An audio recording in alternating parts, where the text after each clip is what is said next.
Today, we are going to show you how we installed a Street Fighter Headlight Kit onto this Yamaha FZ1. And most importantly, we will show you the workarounds we discovered that you'll need to know in order to successfully install this kit onto your motorcycle, because it's not user-friendly, but we figured it out. MOTORCYCLEISKING.com. Follow us on Instagram at MOTORCYCLEISKING because we are a one-rider nation. So before installing the Street Fighter Headlight Kit, the FZ1 looked like this. And after we installed the kit, the FZ1 looked like this.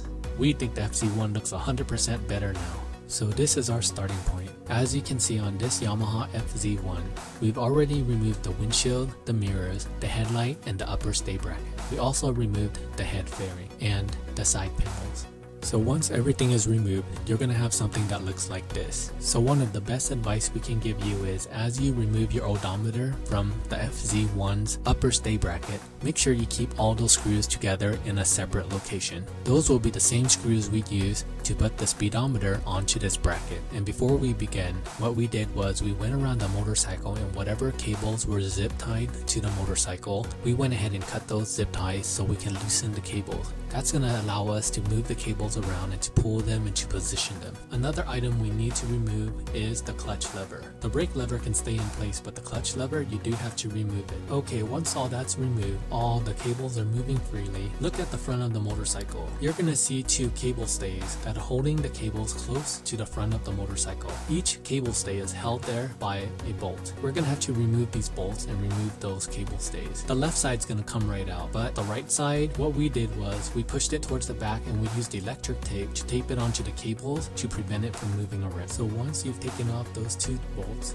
and the cable stays are now free, use those same two bolts to install the bracket onto the front of the motorcycle. But before you do this, you want to take your clutch lever and you want to put it through the bracket so it comes out of the middle of the bracket. Then put the bracket onto the motorcycle, and after that you can go ahead and reinstall the clutch lever. So as you're putting the bracket onto the motorcycle, you're going to have to finesse the wires a little bit. You're going to have to push the cables to the back. You're going to have to use a little pressure, but everything's going to be fitted in there nice and snug. Actually, the cables will be very snug, but they're going to fit. So go ahead and just push everything towards the back of the motorcycle, making room for the bracket, and install the bracket onto the motorcycle. Once you get the bracket on nice and snug and tight, this is what we're going to do next. We will install the speedometer onto our new bracket. Remember how we mentioned that we are going to use the original screws that were used to install the speedometer onto the new bracket? Well, these are the three screws we're talking about. They have built-in washers and they are in the exact same three locations as the new bracket is. And on the same note, these three screws go through the holes of the upper stay bracket, which were fitted with these three rubber washers. These three rubber washers you must remove from the original stay bracket and put it onto the new bracket. The reason why is clear. If you put your speedometer onto the new bracket, you'll see that there's a little space. To prevent the speedometer from moving or shaking, you're going to need those rubber spacers. So once you have those three rubber spacers onto your new bracket, go ahead and slide on your speedometer and screw it onto the new bracket. On the same note, there were three other screws that were in back of the speedometer. They look differently from the screws we just used, which had the built-in washer. The other three screws look like this. They're smaller. These three screws are used to screw the back cover onto the back of the speedometer. So all the cables to the speedometer should be coming out of the middle of the bracket. This part's really easy to do. Go ahead and do this now.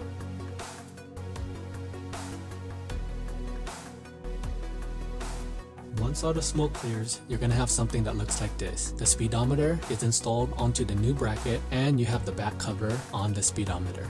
Now then, the next part is we're going to clean up the wires a little bit. Looking at the front of the FZ1, you're going to see just a bunch of wires everywhere. We basically need only one wire, and it's the one that's going to connect to the headlight. The rest of the cables and wires, you want to group them together to either the left or the right side, depending on which side they come out of. Then you want to zip tie those wires into the back of the bracket on that side. Clean it up a little bit, make room for the headlight. Again, all the cables and wires are zip tied towards the back of the bracket, either to the left or the right side, and we have only one cable still hanging loose, and it's the one that's going to connect to our headlight. Now the next part is we need to install these two side panels onto the headlight. These two side panels are going to be used to install the headlight onto the bracket. So now let's go ahead and grab those two side panels, get your headlight, flip it over, and let's go ahead and install these two side panels. So the first thing we did with the headlight was we installed the OEM light bulb into this new headlight. The parts are exactly identical. So as you take out the light bulb from the FZ1, notice how it looks and make sure you install it into the new headlight the exact same way. And the second thing, the top of this new headlight, there are two holes. These are optional for you to stick in blinkers if you would like. We did not use blinkers, so what we did was we took electric tape and we taped up the two holes to prevent dirt or moisture from going into the headlight. At the end of the day, we went with the blinkers that wrap around the front forks. They look like this. So anyways, go ahead and tape up these two holes if you're not going to put blinkers into these two holes on the headlight. Okay, now to the 4 screws needed in order to install these two side panels onto the back of the headlight. So this was the part where the kit was lacking. As you recall, it came with 2 washers, 2 rubber spacers, and 3 screws. Basically, those can be used to install the top part of the panels to the headlight. But that's going to leave you with the 2 bottom screws, the 2 bottom washers, and the 2 bottom rubber spacers still missing. So I think the idea here was the kit, you can actually still install it to the bracket using just these 2 screws holding the headlight onto the panels, but we didn't like that. We want to install all 4 because in the event that one screw comes loose, we don't want the headlight dangling from the bracket with just 1 screw. So we had to find a workaround. But for now, let's go ahead and install the 2 panels to the headlight with just using the 2 washers, the 2 spacers, and the 2 screws that came with the kit. Okay, so the panels are now on the headlight, but now looking at the bottom part of the panel, there are 2 still sections that are missing screws. So what we did was we looked around the garage and we found these little plastic rings. They were the perfect size, so we went ahead and used these in place of those rubber washers. We also found 2 washers and 2 screws that fit into these holes, so we went ahead and installed them. So now the back of our headlight, we have 4 screws holding down these 2 panels to our headlight. If you don't have any plastic washers that look like this, you can also use metal washers. Just use a stack of them, maybe 4 or 5, whatever it takes to line up to the top of the headlight, so you can put in a screw and keep it firm. Here's another clear image. As you can see, these plastic spacers worked out perfect. You can clearly see the benefit of having this plastic spacer. And we remind you, if you don't have these plastic spacers, which are rare, you probably have washers. And if you don't, you can go to the local hardware store and get a little bag for about $1.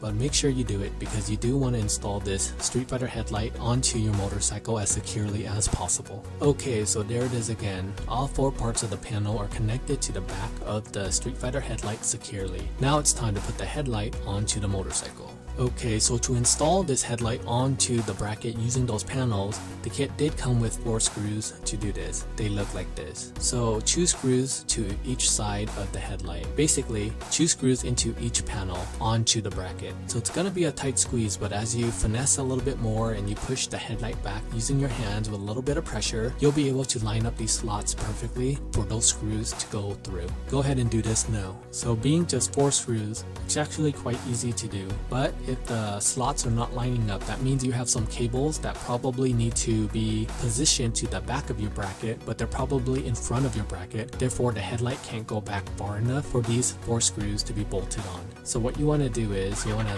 recheck all your cables and make sure they're in back of the new bracket. And once they're all in back of the new bracket, this new headlight should be able to be mounted onto that bracket pretty smoothly.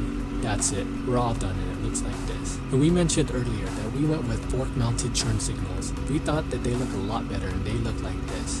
Alright guys, well that's it. That's how we installed a Street Fighter Headlight Kit onto a Yamaha FZ1. Again, this is how the FZ1 looked before the headlight was installed, and this is how it looks now.